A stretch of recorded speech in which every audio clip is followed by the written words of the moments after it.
ഹജ്ജ് വേളയിൽ ബലിയെറുക്കാൻ കൊണ്ടുവരുന്ന മൃഗങ്ങളുടെ ആരോഗ്യ പരിശോധനയ്ക്ക് മക്ക മുനിസിപ്പാലിറ്റി ഒരുങ്ങി. മക്കയുടെ വിവിധ ഭാഗങ്ങളിലായി 57ഓളം പ്രത്യേക പരിശോധനാ കേന്ദ്രങ്ങളാണ് ഇതിനായി തയ്യാറാക്കിയിരിക്കുന്നത്. മിനയുടെ കിഴക്ക് 12 കേന്ദ്രങ്ങളും തെക്ക് ഭാഗത്തും വടക്ക് ഭാഗത്തും 6 കേന്ദ്രങ്ങളും പടിഞ്ഞാറ് ഭാഗത്ത് 5 കേന്ദ്രങ്ങളുമാണ് തയ്യാറാക്കിയിരിക്കുന്നത്. നിയമാനുസൃതമല്ലാതെ പുണ്യസ്ഥലങ്ങളിലേക്ക് കൊണ്ടുവരുന്ന ബലിമൃഗങ്ങളെ തടയാനും പ്രത്യേക സംവിധാനമുണ്ട്. ഫലസ്തീനിലെ കുട്ടികൾക്കായി കുവൈത്ത് $10 ലക്ഷം സഹായം നൽകി. American near east refugee aid വഴിയാണ് കുവൈത്ത് സഹായം നൽകിയത്. വാഷിംഗ്ടണിലെ Kuwait ambassador Sheikh Salem Abdullah al Jabir Assabah സഹായം കൈമാറി. ഇസ്രായേൽ ആക്രമണത്തിന്റെ കെടുതികൾ അനുഭവിക്കുന്ന കുട്ടികൾക്ക് സ്കൂൾ നിർമ്മിക്കാനും മരുന്നുകൾ നൽകാനുമാണ് സഹായധനം വിനിയോഗിക്കുക. ഗസയിലെയും വെസ്റ്റ് ബാങ്കിലെയും കുട്ടികൾക്ക് പുറമെ ജോർദാൻ, ലബനാൻ എന്നിവിടങ്ങളിലെ അഭയാർത്ഥി ക്യാമ്പുകളിൽ കഴിയുന്നവർക്കും ഇതിന്റെ പ്രയോജനം ലഭിക്കും. നഴ്സറി വിദ്യാർത്ഥികൾക്ക് പാൽ നൽകാനും സഹായധനം വിനിയോഗിക്കും. ഒന്നാം ഉപപ്രധാനമന്ത്രിയും വിദേശകാര്യമന്ത്രിയുമായ Sheikh Sabah al Khalid al Hamad al സുബാഹിന്റെ ഫലസ്തീൻ സന്ദർശനത്തിന് പിന്നാലെയാണ് സഹായധനം കൈമാറിയത്. അമേരിക്കൻ നിയർ ഈസ്റ്റ് റെഫ്യൂജി എയ്ഡിന് കുവൈത്ത് നൽകുന്ന 4ാമത്തെ സഹായമാണിതെന്ന് ambassador Sheikh Salem Abdullah al Jabir al Sabah പറഞ്ഞു. Media 1 Kuwait city. Muscat Indian എംബസിയിൽ വാരാന്ത്യ അവധി ദിവസത്തെ ഓപ്പൺ ഹൌസ് സംവിധാനം പുനരാരംഭിച്ചു. നിലവിലെ സംവിധാനത്തിന് പുറമെ പഴയ രൂപത്തിലും ഓപ്പൺ ഹൌസ് സംവിധാനം തുടരുമെന്ന് അംബാസഡർ JS മുകുൾ മീഡിയ 1നോട് പറഞ്ഞു. മസ്കത്ത് ഇന്ത്യൻ എംബസിയിലെ ഓപ്പൺ ഹൌസ് സംവിധാനം അട്ടിമറിച്ചു എന്ന മീഡിയ 1 വാർത്തയോട് പ്രതികരിക്കവെയാണ് നിലവിലുള്ള സംവിധാനത്തിന് പുറമെ പഴയ രൂപത്തിലും മാസത്തിലൊരിക്കൽ വാരാന്ത്യ അവധി ദിവസം ഓപ്പൺ ഹൌസ് നടത്തുമെന്ന് അംബാസഡർ JS മുകുൾ പറഞ്ഞത്. എന്നാൽ ഇക്കാര്യം ക്യാമറയ്ക്ക് മുന്നിൽ പറയാൻ അദ്ദേഹം തയ്യാറായില്ല. വാർത്തകളോടും ആരോപണങ്ങളോടും പ്രതികരിക്കുന്നത് തന്റെ രീതിയല്ലെന്നായിരുന്നു അംബാസഡറുടെ ആദ്യ പ്രതികരണം. മാസം തോറും വാരാന്ത്യ അവധി ദിവസം നടത്തിയിരുന്ന ഓപ്പൺ ഹൌസ് നിർത്താൻ തീരുമാനിച്ചിട്ടില്ലെന്ന് പിന്നീട് വിശദീകരിച്ചു. ഓപ്പൺ ഹൌസ് അട്ടിമറിച്ചു എന്ന ആരോപണം അദ്ദേഹം നിഷേധിച്ചു. കഴിഞ്ഞ സ്വാതന്ത്ര്യദിനം മുതലാണ് എല്ലാ പ്രവൃത്തി ദിവസങ്ങളിലും രാവിലെ 10 മുതൽ 12 വരെ ഓപ്പൺ ഹൌസ് സംവിധാനം ഉണ്ടാകുമെന്ന് അംബാസഡർ പ്രഖ്യാപിച്ചത്. എന്നാൽ ഇത് പ്രവൃത്തി ദിവസങ്ങളിൽ മാത്രം രാവിലെ ഉദ്യോഗസ്ഥരെ കാണാനുള്ള സൗകര്യം മാത്രമാണെന്നും ജനകീയമായ പഴയ ഓപ്പൺ ഹൌസ് സംവിധാനം അട്ടിമറിക്കപ്പെട്ടു എന്നും ആരോപണം ഉയർന്നു. ഈ പശ്ചാത്തലത്തിലാണ് ദിനംപ്രതിയുള്ള ഓപ്പൺ ഹൌസിന് പുറമെ പഴയ സംവിധാനം കൂടി തിരിച്ചു കൊണ്ടുവരുന്നത്. പഴയ സംവിധാനം ഇന്ന് പുനരാരംഭിച്ചപ്പോൾ 20ലേറെ പരാതികൾ എംബസിയിലെത്തി. അപ്പോഴും ഓപ്പൺ ഹൌസിൽ മാധ്യമപ്രവർത്തകർക്കുള്ള വിലക്ക് തുടരുകയാണ്. Shino Shamsuddeen, media 1, Muscat. വാർത്തകൾ തുടരുന്നു. ഗൾഫ് രാജ്യങ്ങളിലെ ഓണാഘോഷം തുടരുകയാണ്. വാരാന്ത്യ അവധി ദിനങ്ങളിൽ ഇന്ത്യൻ ക്ലബ്ബും കേരള സോഷ്യൽ ആൻഡ് കൾച്ചറൽ അസോസിയേഷനും അടക്കം നിരവധി സംഘടനകൾ ഓണസദ്യയും ആഘോഷ പരിപാടികളും സംഘടിപ്പിച്ചു. ബഹ്റൈനിലെ ഏറ്റവും വലിയ പ്രവാസി സംഘടനകളിൽ ഒന്നായ ഇന്ത്യൻ ക്ലബ്ബ് ഒരുക്കിയ ഓണസദ്യയിൽ 100 കണക്കിന് ആളുകളാണ് പങ്കെടുത്തത്. രാജ്യത്തിന്റെ തലസ്ഥാന നഗരിയിലെ പ്രധാന സ്ഥലത്ത് സ്ഥിതി ചെയ്യുന്ന ക്ലബിന്റെ ഓഫീസിന് ശതാബ്ദിയോടനുബന്ധിച്ച് ഈയിടെ കൂറ്റൻ മതിൽ നിർമ്മിച്ചിരുന്നു. പ്രസിഡന്റ് ആനന്ദ് ലോബോവിന്റെ നേതൃത്വത്തിൽ ക്ലബ് അംഗങ്ങൾ സദ്യ വിജയിപ്പിക്കുവാൻ സജീവമായി രംഗത്തിറങ്ങി. പ്രവാസി ഇന്ത്യക്കാരുടെ വലിയ കൂട്ടായ്മകളിൽ ഒന്നായ ക്ലബിന്റെ ക്ഷണം സ്വീകരിച്ച് സദ്യയിൽ പങ്കെടുക്കാൻ നിരവധി കുടുംബങ്ങളാണ് എത്തിച്ചേർന്നത്. കേരള സോഷ്യൽ ആൻഡ് കൾച്ചറൽ അസോസിയേഷന്റെ ആഭിമുഖ്യത്തിൽ കേരളീയ സമാജം ഹാളിൽ സംഘടിപ്പിച്ച ഓണസദ്യയും ജനകീയ പങ്കാളിത്തം കൊണ്ട് ശ്രദ്ധേയമായി. തിരുമുൽക്കാഴ്ച എന്ന പേരിൽ സംഘടിപ്പിച്ച ഓണാഘോഷ പരിപാടികളോടനുബന്ധിച്ച് നിരവധി കലാപരിപാടികളും അരങ്ങേറി. Association president Pampavasan Nair, general secretary Anilkumar, ആഘോഷ സമിതി കൺവീനർ അജയ് കൃഷ്ണൻ തുടങ്ങിയവർ പരിപാടികൾക്ക് നേതൃത്വം നൽകി. Siraj Pallikkara, media 1, Bahrain. തിരുവോണം കഴിഞ്ഞ് ആഴ്ച 2 കഴിഞ്ഞെങ്കിലും ഗൾഫിലെ ഓണം തുടരുക തന്നെയാണ്. മസ്കറ്റിലും ഏറ്റവും വിപുലമായ ഓണാഘോഷ പരിപാടികൾ ഇന്ന് തുടങ്ങിയിട്ടേയുള്ളൂ. 1500ലേറെ പേർക്ക് വിഭവസമൃദ്ധമായ സദ്യ ഒരുക്കിയാണ് Muscat Indian social club Kerala wing ഇന്ന് ഓണം ആഘോഷിച്ചത്. വാദി കബീർ ക്രിസ്റ്റൽ സ്യൂട്ടിൽ നടന്ന ചടങ്ങിൽ ക്ലബ് അംഗങ്ങൾ ഒരുക്കിയ കലാപരിപാടികളും അരങ്ങേറി. Muscat Indian social club Malayalam വിങ്ങിന്റെ 3 ദിവസം നീളുന്ന ഓണാഘോഷം അംബാസഡർ JS മുകുൾ ഉദ്ഘാടനം ചെയ്തു. സംഘടനയുടെ സാംസ്കാരിക പുരസ്കാരം സംവിധായകൻ ശ്യാമപ്രസാദിന് സമ്മാനിച്ചു. കഥാപ്രസംഗ രംഗത്തെ അതികായൻ അന്തരിച്ച സാംബശിവന്റെ മകൻ വസന്ത് കുമാർ സാംബശിവൻ അവതരിപ്പിച്ച കഥാപ്രസംഗം, പാമ്പാടി സഹോദരങ്ങളുടെ നാദസ്വര കച്ചേരി എന്നിവയായിരുന്നു ഇത്തവണത്തെ പ്രത്യേകത. കഥാപ്രസംഗവും നാദസ്വരവും മസ്കത്ത് മലയാളികൾക്ക് പുതിയ അനുഭവമായിരുന്നു.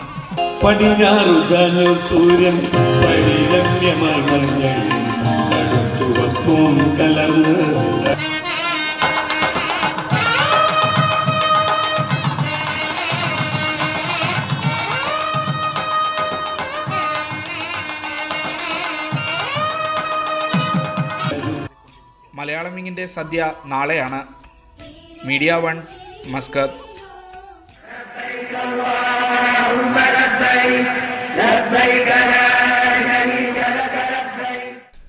വിശുദ്ധ ഹജ്ജ് കർമ്മത്തിന്റെ ഭാഗമായ ജംറകളിലെ കല്ലേറിന് നിശ്ചയിച്ച സമയക്രമം തീർത്ഥാടകർ നിർബന്ധമായും പാലിക്കണമെന്ന് ഹജ്ജ് കാര്യങ്ങളുടെ ഉത്തരവാദിത്വമുള്ള മുത്തവഫ് സ്ഥാപനങ്ങളോട് ഹജ്ജ് മന്ത്രാലയം ആവശ്യപ്പെട്ടു. ജംറകളിലെ തിരക്ക് ഒഴിവാക്കാനാണിത്. ഓരോ സ്ഥാപനത്തിനും സംഘമായി പോയി കല്ലെറിയാൻ പ്രത്യേക സമയം നിശ്ചയിച്ചിട്ടുണ്ട്. കുട്ടികളെയും ലഗേജുകളും ജംറകളിലേക്ക് കൊണ്ടുപോകരുത് എന്നും മന്ത്രാലയം ആവശ്യപ്പെട്ടു. ലക്ഷദ്വീപിൽ നിന്നുള്ള ഹജ്ജ് തീർത്ഥാടകർ നാളെ കരിപ്പൂരിൽ നിന്നും യാത്ര പുറപ്പെടും. ലക്ഷദ്വീപ് എംപിയും ഹജ്ജ് കമ്മിറ്റി ചെയർമാനും തീർത്ഥാടകരെ യാത്രയയക്കാൻ എത്തിയിട്ടുണ്ട്. 299 പേരാണ് ലക്ഷദ്വീപിൽ നിന്നുള്ള ഹജ്ജ് തീർത്ഥാടകർ. സാധാരണ ബേപ്പൂർ തുറമുഖം വഴിയാണ് ഇവർ കോഴിക്കോട് എത്താറുള്ളത്. ഇത്തവണ മോശം കാലാവസ്ഥ മൂലം കൊച്ചി തുറമുഖം വഴി യാത്ര ചെയ്യേണ്ടി വന്നു. ഇതുമൂലം തീർത്ഥാടകരുടെ യാത്രയിൽ ക്ലേശവുമുണ്ടായി. ശനിയാഴ്ച ഉച്ചയ്ക്ക് 12-ന് കരിപ്പൂരിൽ നിന്നുള്ള വിമാനത്തിൽ ദ്വീപിൽ നിന്നുള്ള ഹാജിമാർ പുറപ്പെടും. ലക്ഷദ്വീപ് എംപി മുഹമ്മദ് ഫൈസൽ അടക്കമുള്ളവർ ഹാജിമാരെ യാത്രയാക്കാൻ എത്തിയിട്ടുണ്ട്. തിരുവനന്തപുരം മുതൽ ഇങ്ങോട്ടുള്ളവരെല്ലാവരും തന്നെ ഹജ്ജ് ഹൗസിലേക്ക് റിപ്പോർട്ട് ചെയ്താൽ മാത്രമേ ഹജ്ജ് ഹൗസ് ഏറ്റെടുക്കുന്നുള്ളൂ. ലക്ഷദ്വീപിലെ ഹജ്ജ് കമ്മിറ്റി അവിടുന്ന് സ്റ്റാർട്ടിങ് മുതൽ അവരെ ഹജ്ജ് സെല്ലിലേക്ക് വിടുന്നത് വരെയുള്ള എല്ലാ റെസ്പോൺസിബിലിറ്റിയും ഹജ്ജ് കമ്മിറ്റി ഏറ്റെടുക്കുകയാണ്. അത്രയ്ക്കും വളരെ വിശാലമായിട്ടുള്ള അവർക്കുള്ള സൗകര്യങ്ങൾ ഒരുക്കി കൊടുത്തുകൊണ്ടാണ് ഞങ്ങൾ ചെയ്തുകൊണ്ടിരിക്കുന്നത്. ഇപ്പോൾ ഈ പ്രാവശ്യം ഒരു മൺസൂൺ പീരീഡിൽ ഹജ്ജ് വന്നതുകൊണ്ടുള്ള ചെറിയതായിട്ടുള്ള ഒരു ബുദ്ധിമുട്ടല്ലാതെ ഇവർ ആരോപിച്ച രീതിയിലുള്ള ഒരു ബുദ്ധിമുട്ടും ഒരു ഹജ്ജ് ഇതുവരെ റിപ്പോർട്ട് ചെയ്തിട്ടില്ല. കഴിഞ്ഞ 5 ദിവസമായി കോഴിക്കോട്ടെ ഹോട്ടലുകളിലാണ് ദ്വീപിലെ ഹാജിമാർ താമസിക്കുന്നത്. ഇവർക്കുള്ള സൗകര്യമൊരുക്കാൻ ഹജ്ജ് കമ്മിറ്റി ഉദ്യോഗസ്ഥർ അടക്കമുള്ളവർ ഇവിടെയുണ്ട്. ഇനി ഹാജിമാർ തിരിച്ചു വരുമ്പോഴേക്ക് ഇവിടെ നിന്ന് പോകാനുള്ള ലോഡ്ജുകളും കപ്പലുകളും എല്ലാം സൗകര്യം ചെയ്തിട്ടുണ്ട്. മീഡിയ 1 കോഴിക്കോട്. സൗദി അറേബ്യയിൽ സ്ത്രീകളുടെ വസ്ത്രങ്ങളും സൗന്ദര്യവർദ്ധക വസ്തുക്കളും വിൽക്കുന്ന കടകളിലെ ജോലിക്കാർ സ്വദേശി വനിതകളായിരിക്കണമെന്ന നിയമത്തിന്റെ 3ാം ഘട്ടം ഒക്ടോബർ 25 മുതൽ പ്രാബല്യത്തിൽ വരുമെന്ന് തൊഴിൽ മന്ത്രാലയം അറിയിച്ചു. വനിതാവൽക്കരണത്തിൽ കൃത്രിമം കാണിക്കുന്ന സ്ഥാപനങ്ങൾക്കെതിരെ ശക്തമായ നടപടികളുണ്ടാകും. സ്ത്രീകളുടെ വസ്ത്രങ്ങൾ, മാതൃശിശു സംരക്ഷണ വസ്തുക്കൾ എന്നിവ വിൽപ്പന നടത്തുന്ന കടകളാണ് വനിതാവൽക്കരണത്തിന്റെ 3ാം ഘട്ടത്തിൽ ഉൾപ്പെടുന്നത്. സൗദി വനിതകൾക്കിടയിൽ ഉയർന്ന തൊഴിലില്ലായ്മ നിലനിൽക്കുന്നുണ്ടെന്നും തൊഴിൽ മന്ത്രാലയം ലക്ഷ്യമാക്കുന്ന പദ്ധതി നടപ്പിലാക്കിയാൽ 15 ലക്ഷം സ്വദേശി വനിതകൾക്ക് തൊഴിൽ ലഭിക്കുമെന്നും അധികൃതർ വിശദീകരിച്ചു. സ്ത്രീകൾക്ക് ജോലിക്കാവശ്യമായ പരിശീലനം നൽകൽ, ശമ്പളത്തോടുകൂടിയ പരിശീലനം, നിയമനത്തിന് ശേഷം സ്ഥാപനത്തിലെ ശമ്പളത്തോടൊപ്പം മന്ത്രാലയത്തിൽ നിന്നുള്ള വേതനം, വീട്ടിലിരുന്ന് ജോലി ചെയ്യാനുള്ള സാഹചര്യം എന്നിവ മന്ത്രാലയത്തിന്റെ പദ്ധതിയിൽ ഉൾപ്പെടുന്നുണ്ട്. വനിതാവൽക്കരണത്തിന്റെ 3ാമത്തെയും അവസാനത്തെയും ഘട്ടം പ്രാബല്യത്തിൽ വന്നാൽ പരിശോധന ശക്തമാക്കാനും തൊഴിൽ മന്ത്രാലയത്തിലെ വനിതാ പരിശോധനാ വിഭാഗത്തിന് നിർദ്ദേശമുണ്ട്. 3000 മുതൽ 10,000 റിയാൽ പിഴയും റിക്രൂട്ടിംഗ് തടഞ്ഞുവെക്കുക, സ്പോൺസർഷിപ്പ് മാറ്റുന്നത് തടയുക തുടങ്ങിയ ശിക്ഷകളും ഏർപ്പെടുത്തുമെന്നും മന്ത്രാലയം പറഞ്ഞു. സ്വദേശിനികളുടെ സ്ഥാനത്ത് വിദേശി വനിതകളെ ജോലിക്ക് വയ്ക്കുന്നതും നിയമലംഘനമായി പരിഗണിക്കും. മാനവവിഭവശേഷി ഫണ്ടിൽ സ്ഥാപനത്തിന്റെ പേരിൽ രജിസ്റ്റർ ചെയ്ത് ജോലി ചെയ്യാതെ വ്യാജ സ്വദേശിവൽക്കരണത്തിന് കൂട്ടുനിൽക്കുന്ന സ്വദേശിനികൾക്ക് 3 മുതൽ 5 വർഷം വരെ നിയമനം തടഞ്ഞുവെക്കുന്നതുൾപ്പെടെയുള്ള ശിക്ഷയും ലഭിക്കും. Media 1 Riyadh. ബഹ്റൈനിൽ 6 മാസം നീണ്ടുനിൽക്കുന്ന ശുചിത്വ ബോധവൽക്കരണ ക്യാമ്പയിന് നാളെ തുടക്കമാകും. മുനിസിപ്പൽ നഗരാസൂത്രണകാര്യ മന്ത്രാലയത്തിന്റെ കീഴിൽ സംഘടിപ്പിക്കുന്ന ശുചിത്വ ബോധവൽക്കരണ ക്യാമ്പയിൻ എല്ലാ ഗവർണറേറ്റുകളിലും സംഘടിപ്പിക്കുമെന്ന് ക്യാമ്പയിൻ കമ്മിറ്റി ചെയർമാൻ ബായിൽ മുബാറക്ക് വ്യക്തമാക്കി. വിവിധ സാമൂഹിക സംഘടനകളുടെയും പൊതുജനങ്ങളുടെയും പങ്കാളിത്തത്തോടെയായിരിക്കും ബഹ്റൈനിൽ 6 മാസം നീണ്ടുനിൽക്കുന്ന ശുചിത്വ ബോധവൽക്കരണ ക്യാമ്പയിൻ നടക്കുക. 100ഓളം സാമൂഹിക സംഘടനകൾ ബോധവൽക്കരണ യജ്ഞത്തിൽ പങ്കാളികളാകുമെന്ന് ഇതിനകം അറിയിച്ചിട്ടുണ്ട്. എല്ലാ ഗവർണറേറ്റുകളിലും ആരംഭിക്കുന്ന ക്യാമ്പയിനിന്റെ ഭാഗമായി വ്യക്തിത്വ ശുചിത്വം, പരിസര ശുചിത്വം, പരിസ്ഥിതി സംരക്ഷണം എന്നിവയെക്കുറിച്ചുള്ള അവബോധം വർദ്ധിപ്പിക്കും. നമുക്കുയരാമെന്ന തലക്കെട്ടിൽ നടത്തുന്ന ക്യാമ്പയിൻ 4 ഘട്ടങ്ങളിലായി വേർതിരിച്ചിട്ടുണ്ട്. ക്യാമ്പയിൻ കാലയളവിൽ പരിസര ശുചിത്വവും സൗന്ദര്യവൽക്കരണവും സാമൂഹിക ഉത്തരവാദിത്തമാണെന്ന് ബോധ്യപ്പെടുത്തുവാൻ പരിശ്രമിക്കുമെന്ന് അധികൃതർ അറിയിച്ചു. നാടും നഗരവും വൃത്തിയും വെടിപ്പുമുള്ളതാക്കുക വഴി രാജ്യത്തിന്റെ നാഗരികതയും സംസ്കാരവും പ്രതിഫലിപ്പിക്കുവാനാണ് ശ്രമിക്കുക. മതപരവും സാംസ്കാരികവുമായ കടമയാണ് ശുചിത്വം പാലിക്കുക എന്ന ബോധം സമൂഹത്തിൽ ശക്തിപ്പെടുത്തുമെന്നും ക്യാമ്പയിൻ കമ്മിറ്റി ചെയർമാൻ വായിൽ മുബാറക്ക് വ്യക്തമാക്കി. Media 1 Bahrain. എറണാകുളം പ്രവാസി വെൽഫെയർ അസോസിയേഷന്റെ ജനസമ്മാൻ അവാർഡ് ഭക്ഷ്യ സിവിൽ സപ്ലൈസ് വകുപ്പ് മന്ത്രി അനൂപ് ജേക്കബിന് സമ്മാനിച്ചു. അജ്മാനിൽ നടന്ന പരിപാടിയിൽ വിവിധ രംഗത്തെ പ്രമുഖരും പങ്കെടുത്തു. എറണാകുളം പ്രവാസി വെൽഫെയർ അസോസിയേഷന്റെ ഇത്തവണത്തെ ജനസമ്മാൻ അവാർഡ് അജ്മാൻ ഇന്ത്യൻ അസോസിയേഷൻ രക്ഷാധികാരി അബ്ദുൾ റഹ്മാൻ സാലം അൽ സുവൈദി ഭക്ഷ്യ സിവിൽ സപ്ലൈസ് വകുപ്പ് മന്ത്രി അനൂപ് ജേക്കബിന് കൈമാറി. 1,11,111 രൂപയും പ്രശസ്തി പത്രവും അടങ്ങുന്നതാണ് അവാർഡ്. അജ്മാൻ ജുവൽ പാലസ് ഓഡിറ്റോറിയത്തിൽ നടന്ന പ്രൗഢമായ ചടങ്ങിൽ അസോസിയേഷൻ പ്രസിഡന്റ് VK ബേബി അധ്യക്ഷത വഹിച്ചു. മുഖ്യ രക്ഷാധികാരിയും നോർക്ക റൂട്ട്സ് ഡയറക്ടറുമായ ഇസ്മായിൽ റാവുത്തർ ചടങ്ങിൽ ആമുഖ പ്രഭാഷണം നടത്തി. മികച്ച അധ്യാപകനുള്ള ദേശീയ അവാർഡ് ജേതാവ് Alameer English school principal SK Jacob, NORKA റൂട്ട്സിന്റെ സാമൂഹ്യ സേവന പുരസ്കാരം നേടിയ Ajman Indian association president OY Khan, ബഹ്റൈനിലെ കേളി പുരസ്കാര ജേതാവ് സുക്കു N പിള്ള എന്നിവരെ ചടങ്ങിൽ ആദരിച്ചു. Sharjah Indian association president K Balakrishnan, Anila Jacob, Ebi Baby, Azad P Nattoor, Santhosh P Varghese എന്നിവർ ചടങ്ങിൽ സംബന്ധിച്ചു. ജനറൽ സെക്രട്ടറി KV ഇബ്രാഹിംകുട്ടി സ്വാഗതവും PB മൂർത്തി നന്ദിയും പറഞ്ഞ ചടങ്ങിൽ വിവിധ കലാപരിപാടികളും അരങ്ങേറി. Media 1 Ajman. ആപ്പിളിന്റെ ഏറ്റവും പുതിയ iPhone സീരീസ് iPhone 6 പുറത്തിറങ്ങി. വിപണിയിലെത്തും മുമ്പ് തന്നെ ബുക്കിംഗിൽ റെക്കോർഡ് സൃഷ്ടിച്ച iPhone 6 ലോകം മുഴുവൻ ഉപഭോക്താക്കൾ ക്യൂ നിന്നാണ് സ്വന്തമാക്കിയത്. ഓസ്ട്രേലിയയിലാണ് ഇന്ന് രാവിലെ iPhone ആദ്യം വിൽപ്പന ആരംഭിച്ചത്.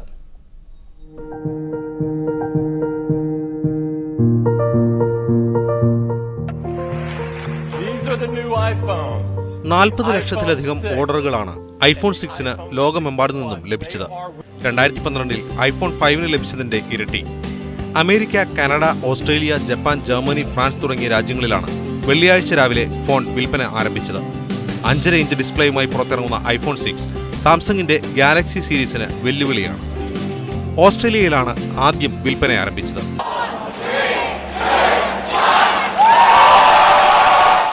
Company loves Apple products. We use a lot of it, so it is about their products. But to be honest with you, our ulterior motive. എന്നാൽ പെർത്തിൽ ആദ്യം ഫോൺ സ്വന്തമാക്കിയയാളുടെ കയ്യിൽ നിന്ന് ഫോൺ താഴെ വീഴുകയും ചെയ്തു. ജപ്പാനിലും ഹോങ്കോങ്ങിലും വലിയ ക്യൂ ആണ് iPhone സ്റ്റോറുകൾക്ക് മുമ്പിൽ കണ്ടത്. അമേരിക്കയിൽ സ്റ്റോറുകൾക്ക് മുമ്പിൽ രാത്രി തന്നെ ആപ്പിൾ ആരാധകർ കാത്തിരിപ്പായിരുന്നു. ജർമ്മനിയിൽ ചിലർ 6 ദിവസമായി ക്യൂ നിൽക്കുകയാണ്.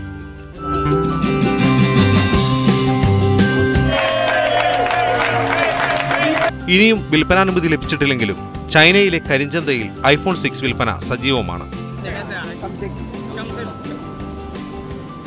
പാരീസിലെ ഷോറൂമുകളിൽ വ്യത്യസ്ത രാജ്യങ്ങളിൽ നിന്നുള്ള ആപ്പിൾ ആരാധകരാണ് എത്തിയത്. ഇറ്റലി, സൗദി, UAE തുടങ്ങിയ 20 രാജ്യങ്ങളിൽ അടുത്ത വെള്ളിയാഴ്ച iPhone 6 എത്തും. ഇന്ത്യക്കാർക്ക് ഒക്ടോബർ വരെ കാത്തിരിക്കണം. News desk media 1. ISIS ഭീകരരെ നേരിടാൻ പരിശീലനമല്ല, അത്യാധുനിക ആയുധങ്ങളാണ് വേണ്ടതെന്ന് ഫ്രീ സിറിയൻ ആർമി കമാൻഡർ. കൂടുതൽ വിനാശകാരികളായ ആയുധങ്ങൾ നൽകിയാൽ മാത്രമേ ISISനെ നേരിടാൻ സാധിക്കൂവെന്നും ആയുധങ്ങൾ നൽകുന്നതിൽ നിലവിലുള്ള നിയന്ത്രണം പാശ്ചാത്യ രാജ്യങ്ങൾ നീക്കണമെന്നും ഫ്രീ സിറിയൻ ആർമി കമാൻഡർ പറയുന്നു. ISISനെ നേരിടാൻ അമേരിക്കൻ പ്രസിഡന്റ് ബരാക് ഒബാമയുടെ പദ്ധതിയാണ് സിറിയൻ വിമതർക്ക് ആയുധവും പരിശീലനവും നൽകുക എന്നത്. അമേരിക്കൻ കോൺഗ്രസ് ഇതിന് അനുമതി നൽകുകയും ചെയ്തിട്ടുണ്ട്. ഇപ്പോൾ നൽകുന്ന ആയുധങ്ങൾ കൊണ്ട് ISISനെ നേരിടുന്നത് ശ്രമകരമാണെന്നും ISISനെ നേരിടുന്നത് പോലെ തന്നെ പ്രധാനമാണ് ബഷാർ അൽ അസദിന്റെ സൈന്യത്തെ നേരിടുന്നതെന്നും free Syrian army commander Ammar al Wawi പറയുന്നു. نحن نريد أن يكون هناك سلاح نوعي مضاد للطيران أو حظر جوي، وأيضا سلاح مضاد للدبابات قادر على تدمير سلاح التنظيم المجرم. അമേരിക്കൻ കോൺഗ്രസ് അംഗീകരിച്ച ഒബാമയുടെ പദ്ധതി അനുസരിച്ച് ആദ്യഘട്ടത്തിൽ 3000 ഫ്രീ സിറിയൻ സൈനികർക്ക് പരിശീലനം നൽകും. ഘട്ടം ഘട്ടമായി പരിശീലനം നൽകുന്നവരുടെ എണ്ണം കൂട്ടുകയും ചെയ്യും. എന്നാൽ അസദ് ഭരണകൂടം വിമതർക്കെതിരെ ഉപയോഗിക്കുന്ന രാസായുധങ്ങളെയും ഉഗ്രശേഷിയുള്ള ആയുധങ്ങളെയും നേരിടാൻ തരത്തിലുള്ള ആയുധങ്ങൾ വിമതർക്ക് അമേരിക്കയും പാശ്ചാത്യ രാജ്യങ്ങളും നൽകുന്നില്ല. അതുകൊണ്ട് തന്നെ അമേരിക്കൻ പദ്ധതി തങ്ങളെ സഹായിക്കില്ലെന്ന ആശങ്കയിലാണ് സിറിയയിലെ വിമതർ. News desk media 1.